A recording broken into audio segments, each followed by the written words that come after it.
Hello and welcome to the video for the makeup meeting for the September 2022 safety meeting. So I want to start off saying if your broom on your bus looks like this one pictured here, it's time for a new broom. If the broom on your bus has a plastic bag over the head of it, tear the bag off, use the broom to sweep the bus. A broom that looks like this doesn't do a good job. I've gotten on so many sub buses here recently because I've been covering field trips and routes and that kind of thing, and some of those sub buses are filthy. They need to be swept every time they are used. And a broom like this isn't going to do the job. Call the shop, they can replace the broom for you. No, it's not going to be a brand new broom. That's okay. If you want a brand new broom, go to the dollar store, get yourself a broom, write your name on it so it'll be yours forever. But the shop has brooms that they can put on your bus for you. They're very effective in keeping the bus clean. Anytime you use a sub bus, you need to sweep it, empty the trash, and you need to fuel it. We want to make sure that the next driver has what they need to do their route. And just as you were just as irritated as you were when you got on that dirty, filthy bus, imagine how the next person feels. Let's all work together and get those sub buses looking good. So I am looking for some drivers and monitors to join me on the safety committee.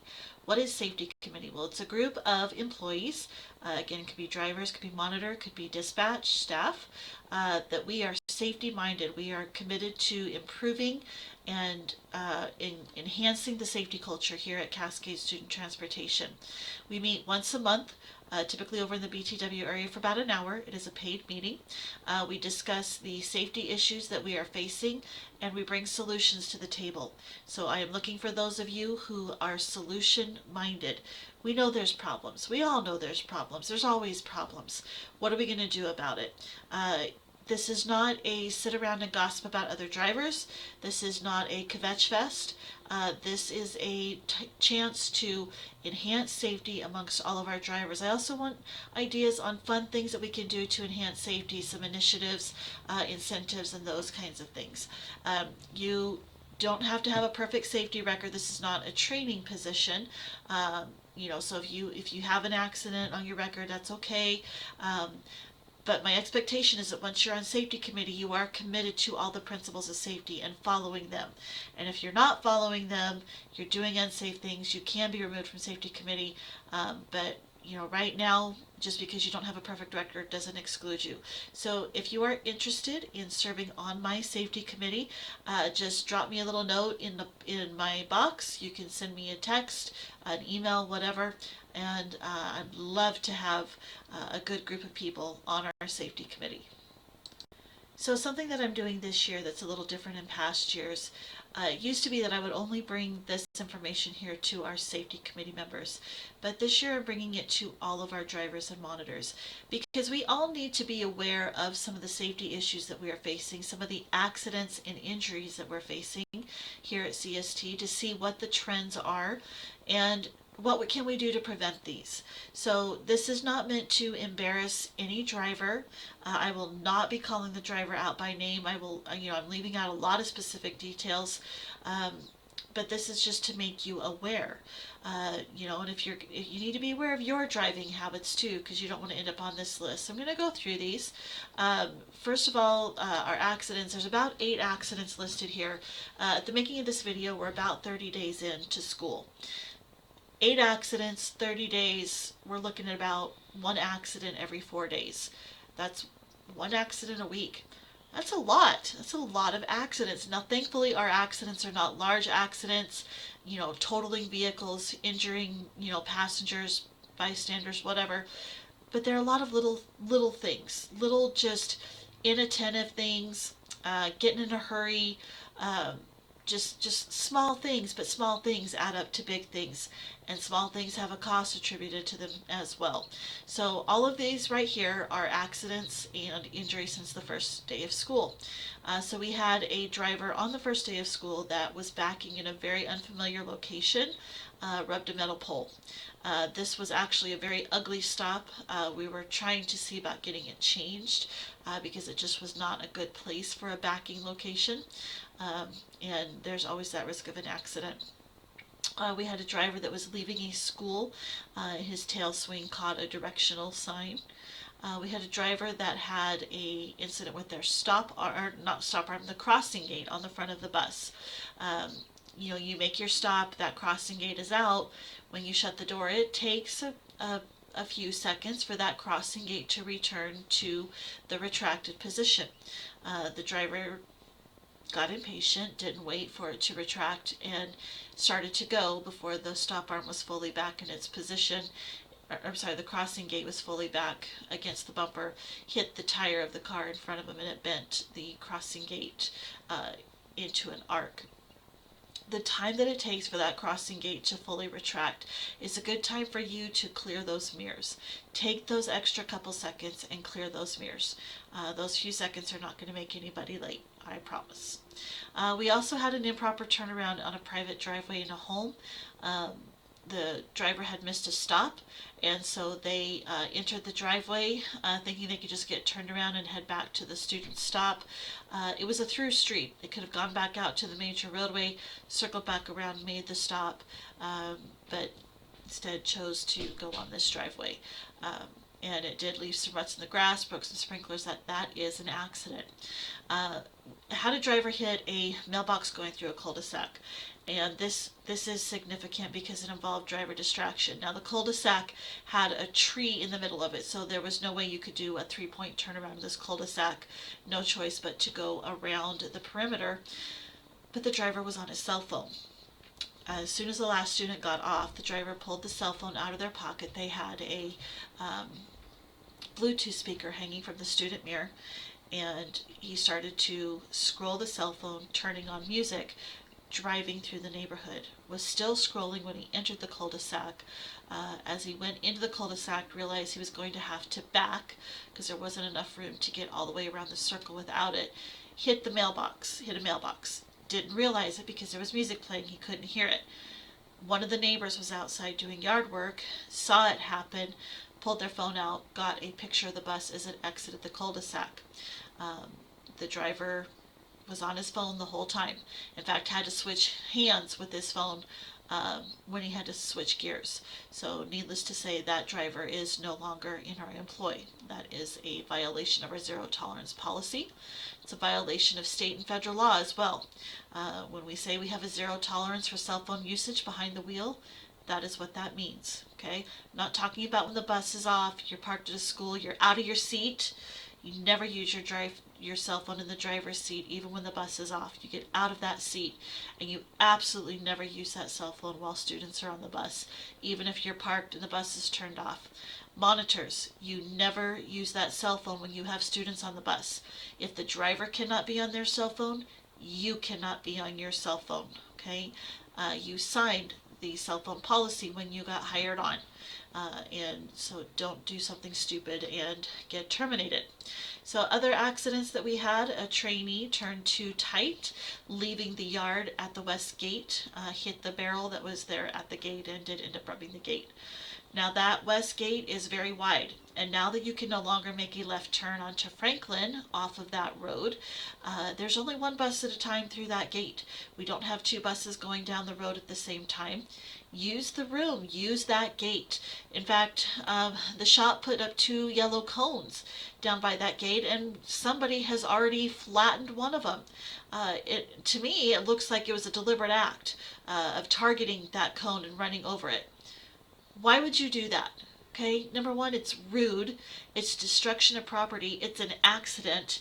If I were to find out who this is, you would be charged with an accident against your safety record. And why are you using up all of that? Why are you taking so much little space going through that gate?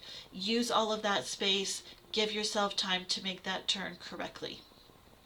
We also had a tail swing accident of a bus leaving the Mountain View High School bus lineup.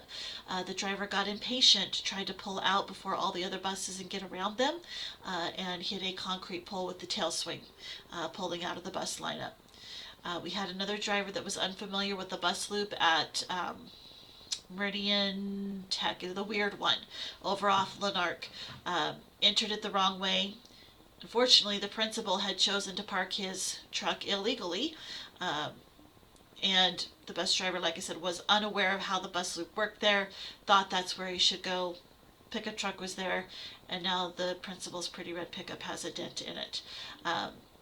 So that was the accidents that we had since the start of school. My challenge is to you, we're going to reduce these accidents. If we can go 30 days and be accident free, I will cook breakfast for everybody. Now, it's not going to be the best breakfast in the world, but I will cook breakfast. So let's have a month, accident-free month, and we can have ourselves a pancake feed or something fun like that. Um, as far as injuries or OSHA-related events, COVID. COVID is still a very real thing in our world right now. I'm getting at least 1 to 2 positive COVID tests from employees per week. So please take care of yourself. Make sure that you are doing the disinfection between routes with that spray bottle. You have kids, you're getting exposed to new kids now. They have their flora and fauna that's your body's not used to, so you're more susceptible to infections right now, to viruses and that kind of thing. Take your vitamins, get your immune boosters going. Wear a mask if you need to. If you've been on a COVID quarantine, when you come back, you need to be wearing a mask for 5 days. So I don't want to see you guys passing COVID around to each other. During the first part of school, the first few weeks of school, when it was so hot, we did have some heat-related injuries, some heat exhaustion, dehydration, those kinds of things. And then we had a driver that fell outside of his bus while doing a pre-trip. That driver is fine. I know many of you know who the driver was. There was a lot of concern. I was very touched by the amount of concern that was shown for this driver. He is fine. So that's just a recap of those accidents. Kudos to all of you who are, being accident free, watching all of your things, and I know nobody is planning to have an accident. None of these were deliberate, on purpose, anything like that. We get in a hurry, we get complacent, we stop following all of our safety practices. We can never do that. We can't be complacent. We can't go on autopilot, because that's when accidents happen. So I really promise I did not intend for this to be such a negative safety meeting, and I promise next time it will be a lot more positive. But I just want to make you aware of some of the complaints that I've been getting, phone calls that have been coming in. So please be watching out for these items. Running red lights. A lot of running red lights. Now, I understand sometimes you have to make a quick decision, the light changes on you, but really, if you are paying attention to your stale green lights, you're paying attention to those countdown on the crosswalks, you should have time to get stopped. Now, I've ran a red light or two in my time, because sometimes things, that changes quickly, whatever. But pay attention to your stale green lights. When you didn't see it turn green, it's going to be changing. You need to start slowing down, preparing to stop. We've had calls from parents saying that their kids are sitting on the floor, and I do not believe that any of you allow the students to sit on the floor. I believe what is happening a lot of times is the students are choosing to sit on the floor, and because some of these buses are so crowded, it's hard to see a student that's on the floor, because you've got 3 to a seat. I got the kid in the aisle with one cheek on the seat, and it can be hard to see those students who are sitting on the floor. So just please be aware of that, especially at the back of the bus. Those kids, sometimes they discover that gap between seat 12 and the back wall, like to squeeze into it, feel like it's their own little cubby, whatever. So just be aware that is an issue right now. We are working on adding additional routes, getting extra buses going, overflows, those kinds of things to help alleviate some of that crowding. I've gotten calls about not stopping at railroad tracks. If you are stopped behind a bus that is doing their railroad crossing stop, once that bus goes, you don't follow them through. You have to stop as well. Okay, it's minuscule the amount of time it takes you to do that railroad crossing, and I'm talking about a full, complete, brake on, door open, looking both ways twice railroad crossing. No California crossings. You're just rolling through, you barely slow down, you hit that door open, door closed. No, that's actually illegal. That is not stopping. Idaho state law says you have to have at least one brake applied. Now, we do train you to set that emergency brake at the railroad crossing. That is safety best practice. But you have to have at least one brake applied. full on stop, door open, look and listen both ways twice before proceeding across the tracks. Not using turn signals, and this is really coming into play when you guys are changing lanes or merging into traffic. You've got to use those signals, communicate to other drivers what you're doing. Driving in the turn lanes, driving in the left lane excessively, but I want to focus on the driving in the turn lanes. I've really been seeing this on Meridian Road, headed up to the light at Victory, headed northbound, going to make the left-hand turn onto Victory. And the reason I see it the most is because you guys are doing it when I'm on my way to work. That's about the time I am coming in. I've seen buses as much as a mile and a half, or not a mile and a half a mile away, entering the center turn lane, driving down that center turn lane to get up to the light. No, that is illegal. I do not want you doing that. Yep, you're going to have to sit and wait in traffic. Sorry, that's the safety best practice. Wait till you get up closer to that turn lane, then you can enter it. Are there cars that are going to do it? Yep, there is. There's people that do stupid stuff all the time. Just please don't let it be you doing one of the stupid things. Also getting calls about speed in neighborhoods. Now I know that when you are standing outside of a bus, because of the size of the bus, 25 miles an hour looks pretty fast to a person that is not inside of the bus. But we all know that in neighborhoods you've got kids, you've got animals, you've got people pulling out of their driveways not looking, so you need to bring that speed down. I want you to keep it at 20 miles an hour and under, just for safety's sakes, to protect the citizens and to protect our image as well. As you all are aware, all of our routes changed this year. The district decided, in the name of efficiency, hopefully to get the buses running more on time, that we were going to be moving a lot of stops out of the neighborhoods, out of the interior, to the main roads. And what this did is it increased the amount of kids who are having to cross the road. And as I've pulled several videos already this year for other related things, but as I'm going through, I am watching how you guys are crossing these students across the road. So I'm putting you on notice now. Drivers who are failing to work with their students and teach those students to cross the road correctly, or just not even crossing those students across the road, you're going to be getting some coaching, and this could lead to disciplinary action. We are talking about kids' lives.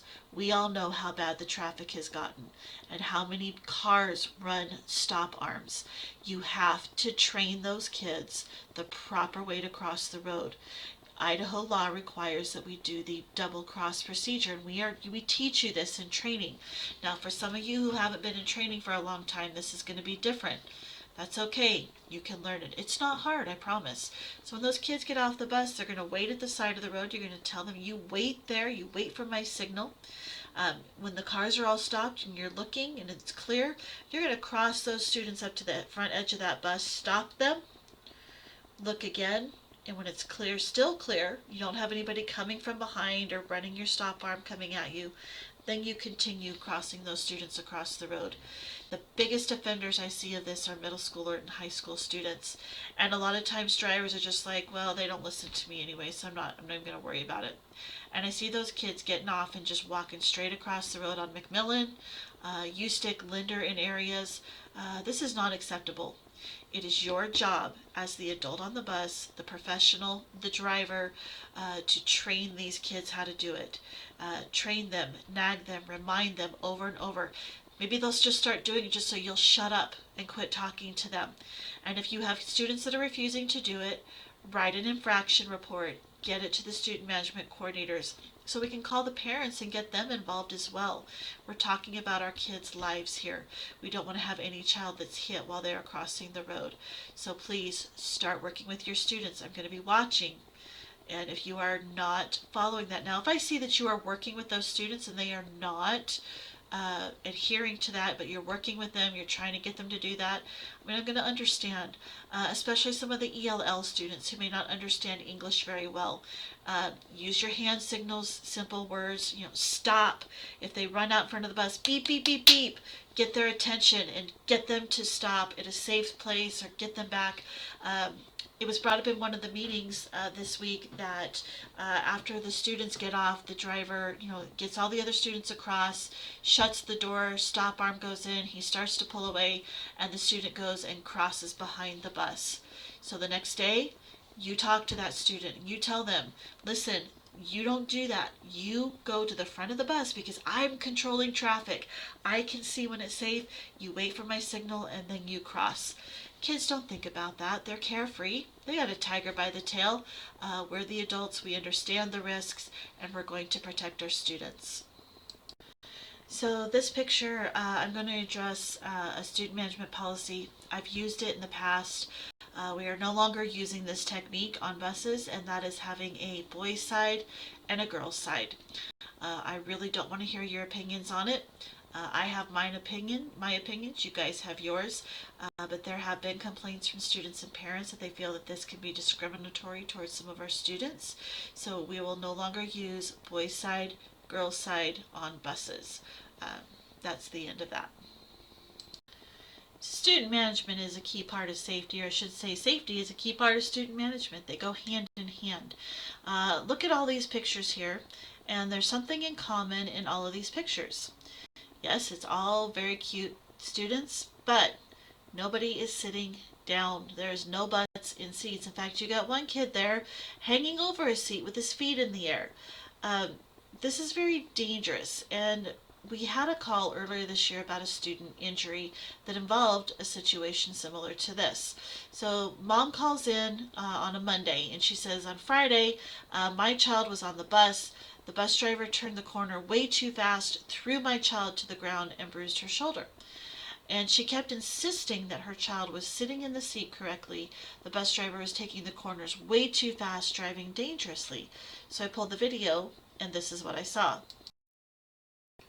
If you look in that left-hand picture, yes, the girl is sitting down on her bottom, but she's got her feet up against the top of the seat in front of her.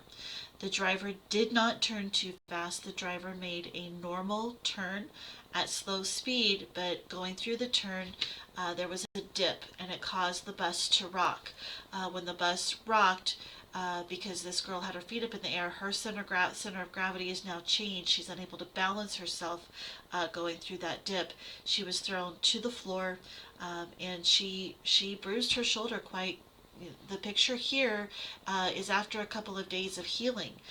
That was a pretty significant injury, and you can hear her on the video crying. The bus was noisy, so the driver did not hear her, and none of the other students alerted the driver that she had fallen out of the seat. And so we brought this to the mom's attention. It was like, no, your child actually was not sitting correctly on the bus. I see so many buses going down the road, and the videos that I've pulled make me sick a little sometimes when I see those kids wandering around that bus as it's moving, standing up in the seats, jumping over the seats. There is no excuse for this. There is no reason to let this kind of behavior go on. Were my kids on my bus is perfect? No, I had to get after them. But I did not want to have a student injury. They can easily, get thrown off balance and hurt worse than what has gone on here. Us telling you to make those kids sit down is not being mean. It's not being rude. I know some of us, we like to be the good guy. Just take the kids home. Just do my job. Collect my paycheck. But if that's all you care about and you don't care about the safety of these students, you need to go find another job. Okay? You've got to get those students sitting down. We've got to protect them while they're on the bus. Insist that they sit down on their bottom, feet on the floor, sitting up correctly.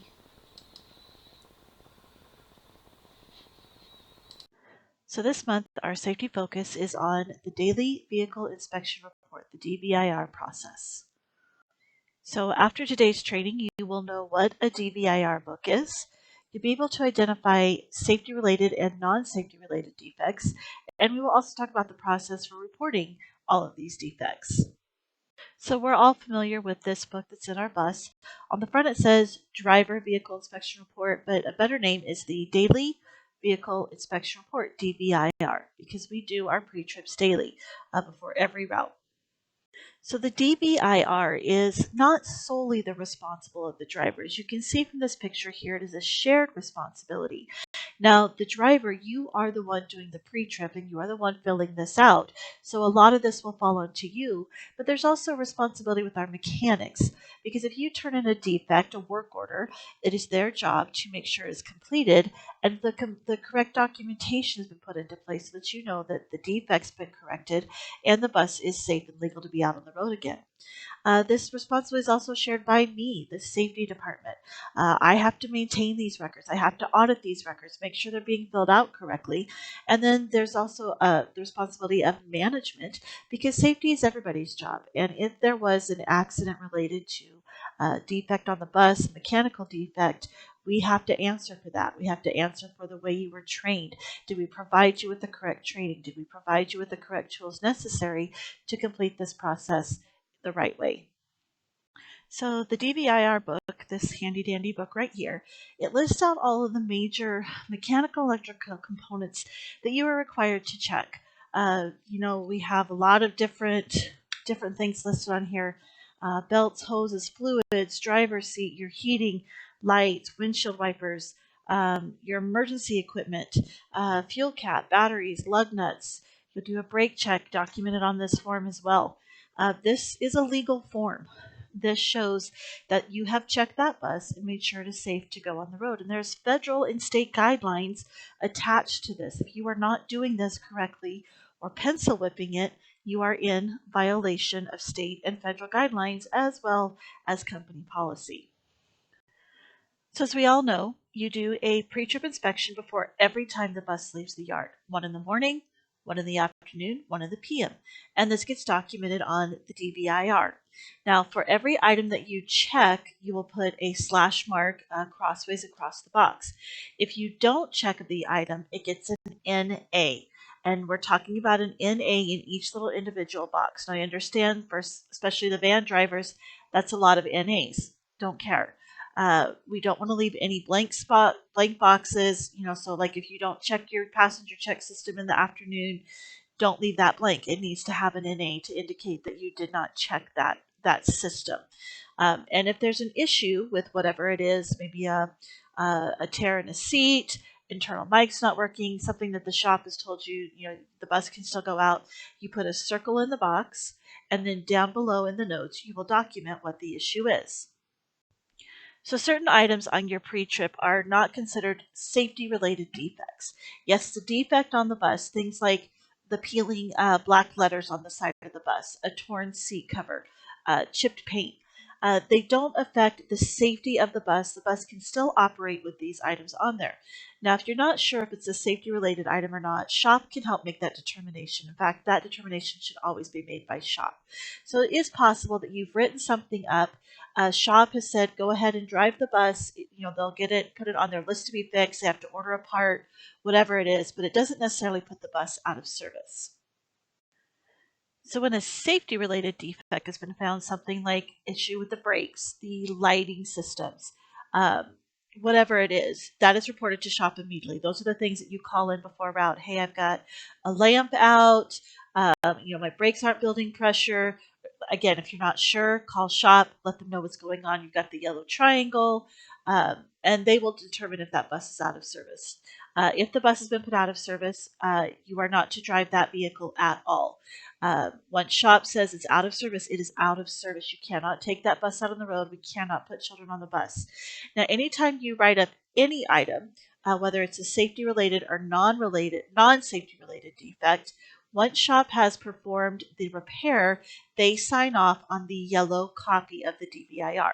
So if they tell you to fill out a work order, you need to take that white copy of the DVIR that you've filled out that notates the defect, that's got the circle in the box with the notation below, attach that, staple that to the work order, and then when shop has your bus, they will sign off on the yellow copy that it has been repaired.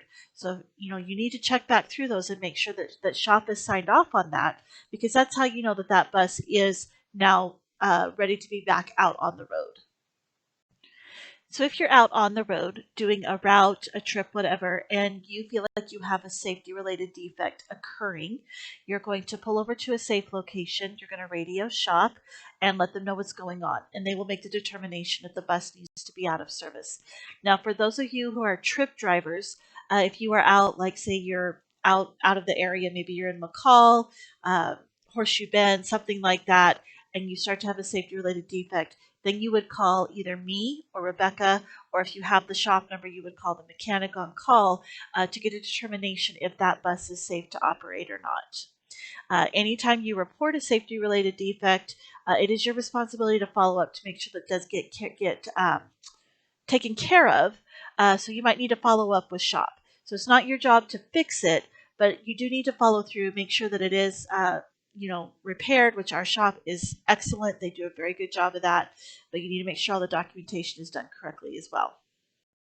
So after every run, you're going to do some form of post-trip inspection of your bus.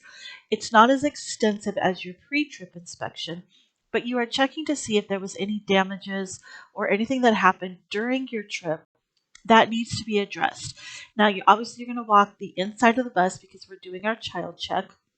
But that's also when you're looking at the condition of your seats, your flooring. You're going to do an outside walk around. Check lights. Now, you can use the lamp check button if your bus is so equipped to activate all of the lights to make sure that they are all working.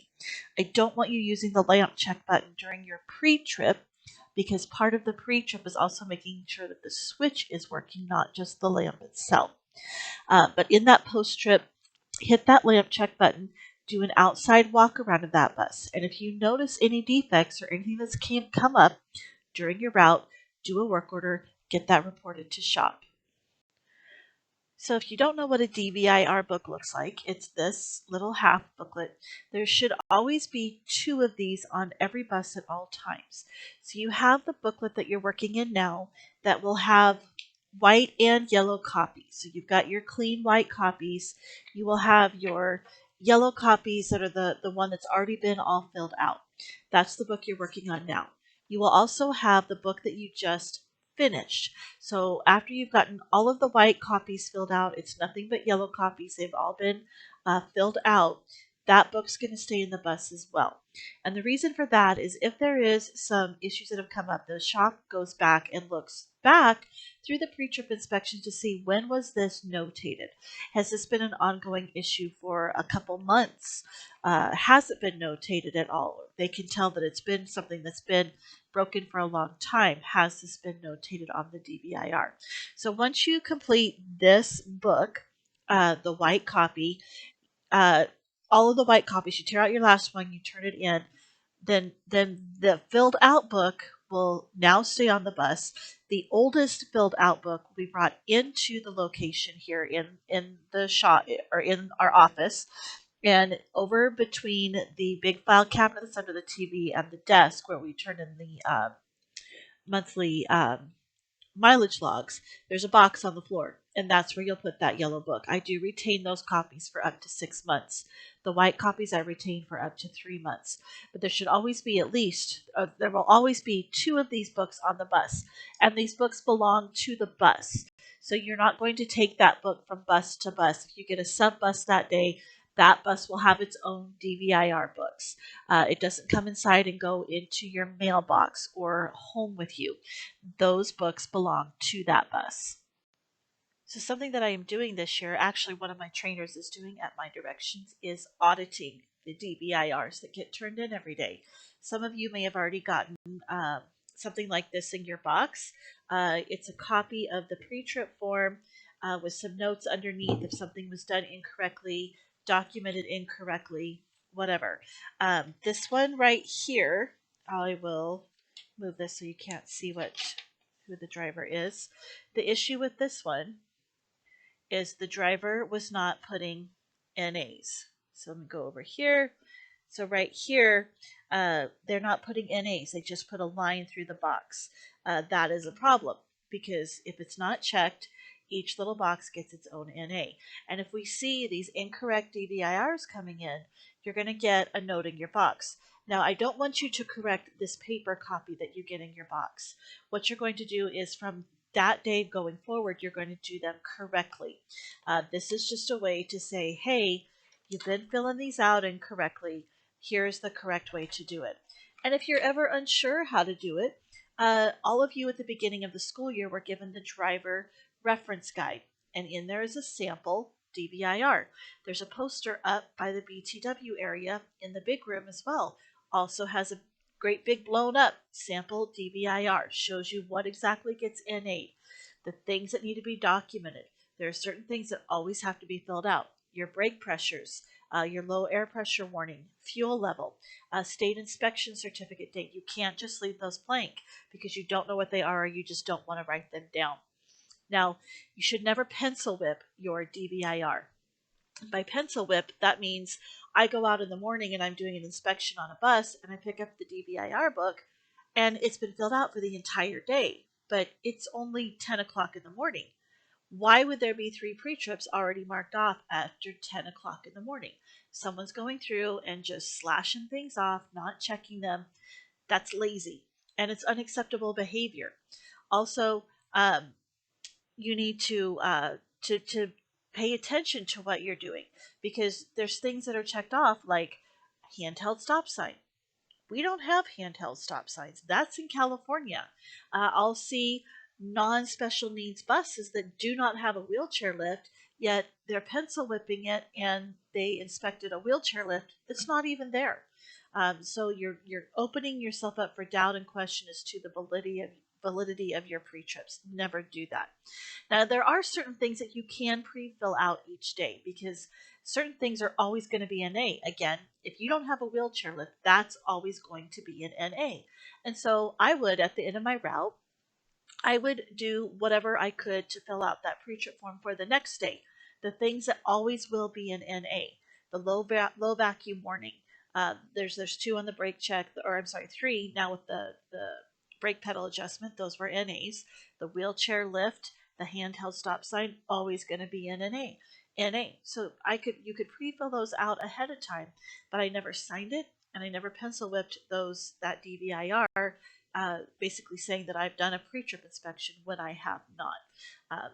Again, when you do those kinds of things, it shows laziness, it shows complacency, and it calls into question your integrity. Don't ever leave that kind of question on the table. One day after we showed you frightening video of a wheel coming off a school bus carrying Duval County students, the News 4 Jax I-Team continues to push for answers about how this happened.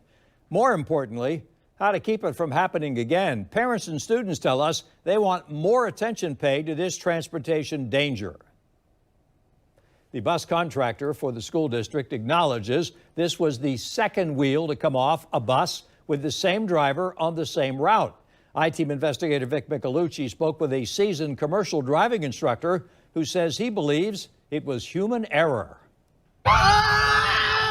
The video speaks for itself. The wheel of a school bus falling off on Wednesday, rolling next to the bus at a quick pace. Students obviously worried. It is the second incident in Duval County this week. Bus 441 and 443 with nearly identical problems 2 days apart. Oh my God! Parents sent the I-Team new video from the issue on Monday. This is on the Cesare Bridge in Arlington. The 2 incidents are connected. STA leaders tell us it was the same driver on the same route. We've learned many of the same students were on board.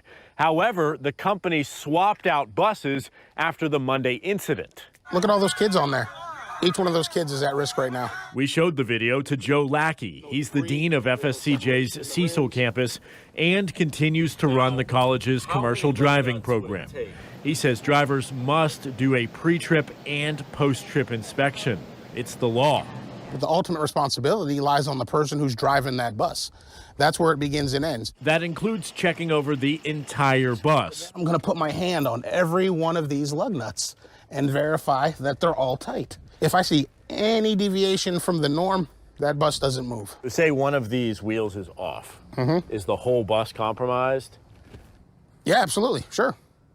Yeah, I wouldn't drive it with only one tire. It's designed for 2. A spokesperson for the contractor, Student Transportation of America, tells us an internal investigation continues, writing, STA removed the impacted buses from service and conducted an additional inspection of our fleet.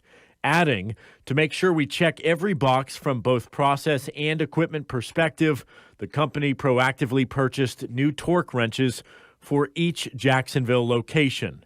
They would not, however, comment on the status of the bus driver, but we at the I-Team will continue to work for answers.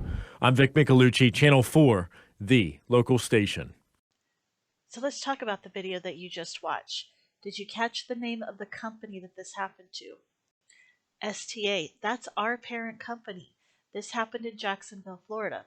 The first incident happened on Monday, and this was back in August. I think this was around the 16th, 17th, that time frame.